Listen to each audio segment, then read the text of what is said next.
یہ ہے بخاری شریف. امام بخاری کہتے ہیں باب کفران العشیر و کفرن دون کفرن، کہ یہ باب اس طرح کا ہے کہ سارے کفر ایک جیسے نہیں ہوتے، کہ کچھ کفر ایسے ہیں جن کا معنی ناشکری ہوتا ہے. ہوتا کفر، لفظ کفر ہی ہوتا ہے، لیکن معنی کیا ہوتا ہے؟ ناشکری. امام بخاری کہہ رہے ہیں ایک کفر بمانا ناشکری ہے، اور اس کی وجہ سے بندہ ملت سے نہیں نکلتا، پھر بھی مسلمان رہتا ہے. اور دوسرا کفر بمانا کفر ہے جو عام عرف میں لیا جاتا ہے، اور اس کی وجہ سے بندہ مسلمان نہیں رہتا، بیوی کو طلاق ہو جاتی ہے، اور وہ اگر اسی طرح رہا تو پھر دائمی جہنمی بنے گا. اس باب کے تحت امام بخاری نے حدیث لکھی کہ حضرت عبداللہ بن عباس رضی اللہ تعالیٰ عنہ فرماتے ہیں، اب دھیان کرنا، سرکار فرماتے ہیں میں نے دوزخ کو دیکھا، اکثر اس کی آبادی عورتوں کی تھی. جب معراج کی رات دیکھا، یا ویسے بھی سرکار نے کئی بار دوزخ کا معائنہ کیا جاگتے ہوئے، صحابہ نے پوچھا یا رسول اللہ صلی اللہ علیہ وسلم آخر وہ بھی آپ کی کلمہ گو ہیں، یہ تو نہیں کہ زیادہ مردوں نے کلمہ پڑھ لیا عورتیں پیچھے رہ گئی ہیں، تو اکثر کس بیس پہ زیادہ جہنم میں عورتیں ہیں؟ سرکار فرماتے ہیں یکفرن، کفر کرتی ہیں.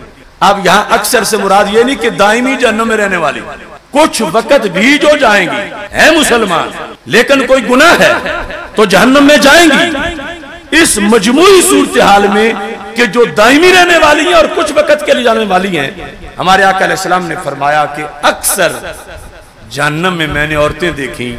صحابہ نے پوچھا جرم ان کا کیا تھا؟ پاک محبوب علیہ السلام نے فرمایا کفر کرتی تھی. صحابہ نے پھر پوچھا ایکفرن باللہ، کہ اللہ کے بارے میں کفر کرتی تھی؟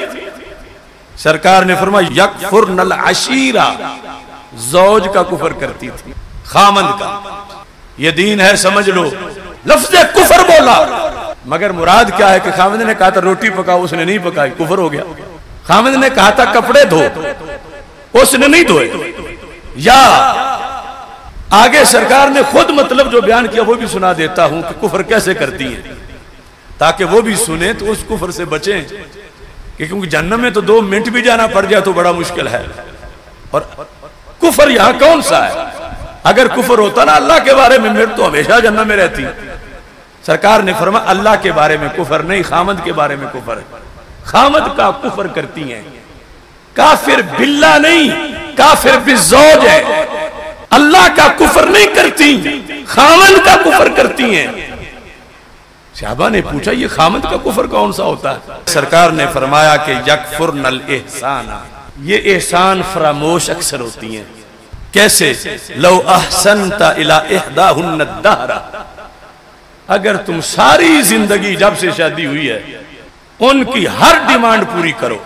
مثلا کوئی بابا 90 سال کا ہو گیا ہے اور شادی کو 75 سال ہو گئے ہیں، اور 75 سال اس نے اپنی بیوی کی ہر ڈیمانڈ پوری کی، لیکن آج جب بیوی نے کچھ مانگا اور اس نے نہیں دیا تو سرکار فرماتے ہیں ثم رأت من کا شیعہ نکرہ تنکیر کا ہے، معمولی سی بے رخی اس نے دیکھی، معمولی سی، تو کہتی کیا ہے؟ ما رأیت من کا خیرن قط، آج تک اس گھر سے مجھے تو کچھ ملا ہی نہیں. یعنی یہ ہے ان کا کفر. اس نے کوئی نبیوں کی توہین نہیں کی، اس نے کوئی اللہ کا شریک نہیں ٹھہرایا، اس نے اللہ کے اللہ ہونے کا انکار نہیں کیا، اس نے صرف ان کپڑوں کا انکار کیا کہ جو اس نے ہر سال لے کے دیے. تو پھر وہ کہتی ہے اس گھر سے تو مجھے کچھ نصیب ہی نہیں ہوا، آج تک میں نے تو گھونٹ پانی کا بھی یہاں سے نہیں پیا.